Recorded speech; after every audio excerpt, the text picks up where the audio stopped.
Yan, kuya, tingnan mo to. Ay, nang... Oh, bira. tingnan mo. Yan ang problema eh.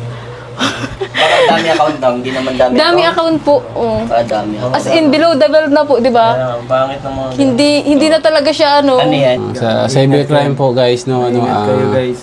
bilang cybercrime investigator po, mag-ingat po tayo sa pagsasalita natin sa social media kapag kayo ay napatunayan na nagsalita ng kung ano-ano. May makukulong ba sir pag ganun? Oo, meron. Makukulong yan. Gandang emi ang boses ng damdamin.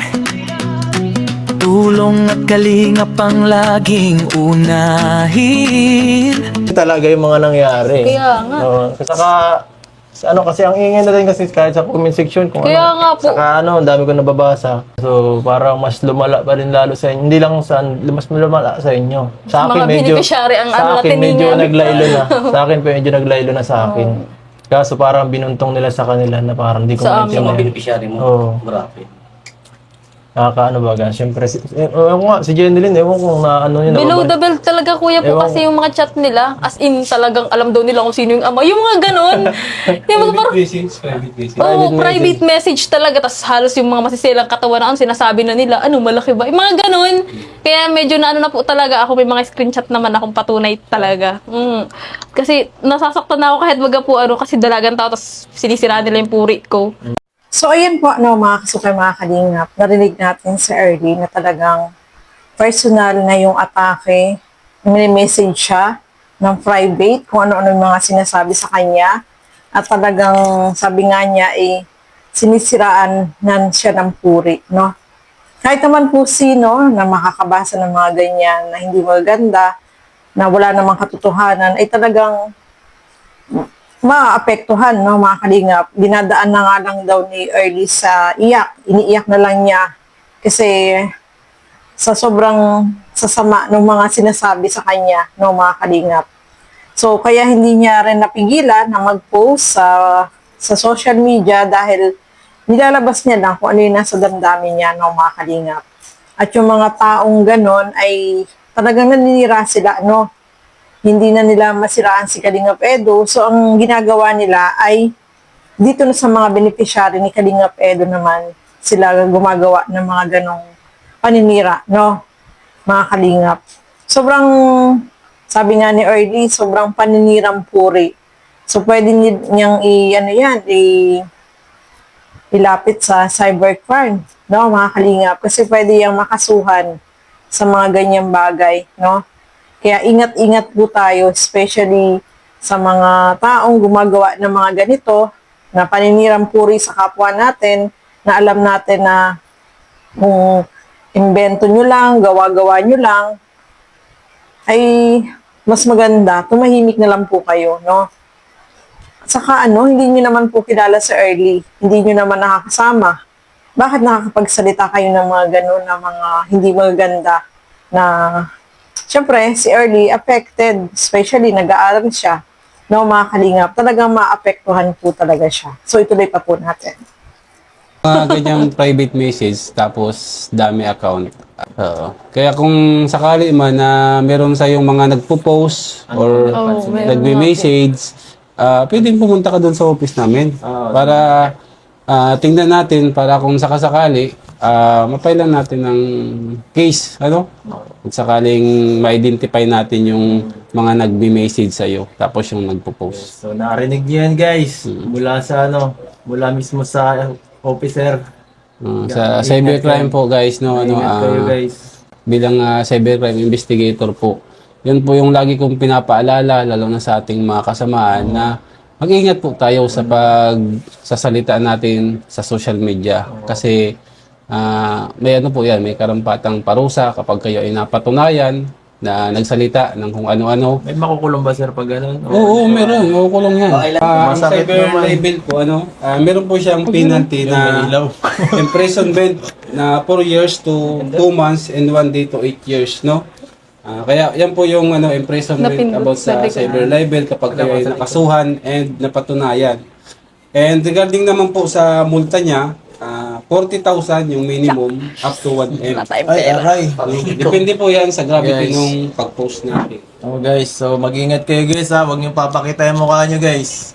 sa mga nagko-comment kasi nako, delikado.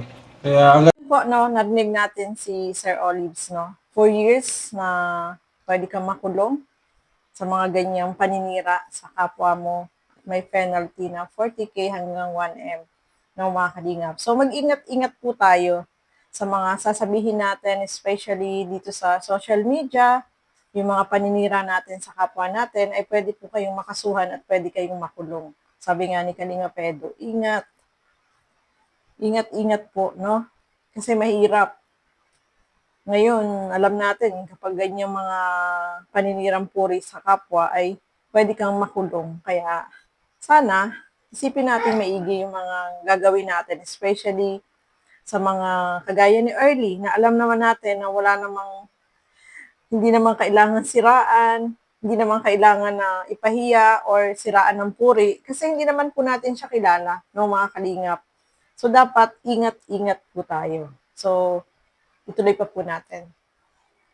Ano po, una sa lahat, syempre, bilang tao, may pakiramdam po Yes, baga. nasasaktan. Ano po, una po sa lahat, umiyak lang ako. Syempre, kasi alam ko sa sarili kong hindi totoo, pero masakit bilang ako kasi hindi ko po kayang gawin yun, kung baga ganun. Tapos pangalawa, yun, nagpipray na lang po ako, ganun. Kasi sobrang hirap, ang hirap po talagang i-balance. As in, kahit nasa school ka, sabi po sa'yo ng mga class, di ba, naiyak ako. Oo po, sinasabihan po ako ng mga classmate ko na, ano yan, early, ganyan na. Ano ba, sino ba yung inaano sa'yo? Sinasabing scouter mo daw na nabuntis ka daw, ganun. Parang, oo. As in, kaya makikita niyo po yung comment sa post ko, mga classmate ko, yung si Axel sila. Yan po, mga nagko-comment na po sila kasi grabe daw yung ano nga po nila sa akin. As in talaga, kahit pinapabasa ko po sa kanila yung mga chat, sabi nila, akin na pagmumurahin ko yan, ginagawa. Pero sabi ko po, gusto ko din naman po ng may peace of mind po talaga. Kaso mahirap, ang hirap po i-balance. Alam niyo po, kahit nag-exam ako, ito bagang may matcharat na po pagkalabas kong school, ang dami na, ano man yan, gumagamit ka pa ng ibang picture para mapatunayan, para lang mapagtakpa na buntis ka. May mga ganun. Ano't magbubuntis naman baga ako? Di ba parang ang sakit po nun sa akin kasi dalagan tao tas nag-aaral po baga. Ano, wala akong dignidad sa sarili, wala akong respeto sa sarili ko para gawin ko yun. Eh di, sinira ko po yung pangarap ko, tapos sila mama, tas yun nga, kayo po, ganun. Kaya ano, ang na-realize ko lang po is ano, parang inormalize ko na lang po sa sarili ko yung ganun kasi as ano po, nakaka ano na po sa social media, siguro po, ano, dapat tanggapin ko na hindi nawawala po yung negative bagang feedback kahit hindi naman nila kilala ako or kilala naman nila ako. Yun po, no, mga kasukay, mga kalingap, talagang affected itong si Early kahit na nasa eskwelahan daw siya, ay talagang iniisip pa rin niya kahit yung mga kaklase niya ay ganun din ang sinasabi sa kanya na ano ba yan, Early, bakit may mga ganyan, no? So, mahirap, no? Mahirap kapag ganyan na maninira ka sa kapwa mo, especially buntis. Sabi nga ni Early, ano ang respeto ko sa sarili ko, no? Hindi ako ganyan na tao. So, yung mga taong naninira sa ganun, sana bumalik sa kanila yun. Yun ang mahirap, no? Mga kalingap. Sino ba sila? Perfect ba sila? Bakit kailangang manira? Siraan nila itong sa Early? Bakit kailangan ganun yung sabihin nila na wala namang katotohanan, no, mga kalingap? So, yung mga taong ganun ay gusto lang manira, no? Pero, sabi nga ni Early, pinagdasal na lang niya, iniyak na lang niya, at alam niya sa sarili niya na hindi niya ginawa yung mga ganung bagay na binabato sa kanya na hindi magaganda, no? Nakakabilib nga itong sa Early kasi parang kinukomfort niya rin yung sarili niya, no? At saka nagpasalamat din siya dito kay Kalinga Pedro, dito sa mga kasama ni Kalinga Pedro kasi yung pagpunta nila ay malaking comfort yun na ibinigay sa kanya, no? Yung support sa kanya ay nandiyan, especially si Kalinga Pedro, no, mga kalingap. So, nakakabilib din siya kasi sa halip na mga negative yung sasabihin niya dun sa kapwa na, dun sa taong naninira sa kanya, ay positibo pa rin yung ibinigay niya na na mensahe, no, mga kalingap. Kaya sobrang nakakabilib talaga si Early kasi sa ganyang pagkakataon, sa ganyan nangyayari sa kanya, pero positibo pa rin siya at alam niya sa sarili niya na hindi siya gumagawa ng masama at yung kanyang dignidad ay nandiyan, no, mga kalingap, at hindi niya kayang gawin yung mga ganong bagay na sinasabi sa kanya ng ibang tao, yung naninira sa kanya, no, mga kalingap.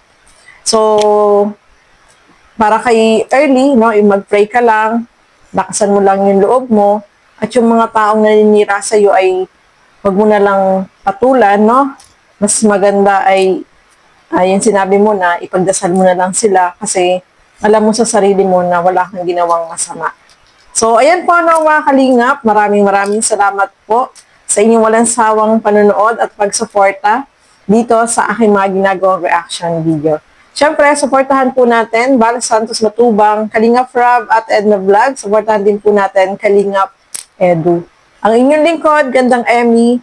Sa mga hindi pa po nakapag-subscribe, please subscribe and please hit the notification bell para lagi po kayong updated sa aking mga ina-upload na mga reaction video. So hanggang dito na lamang po muna. Keep safe everyone. Thank you for watching. Mabuhay po tayong lahat. Bye-bye!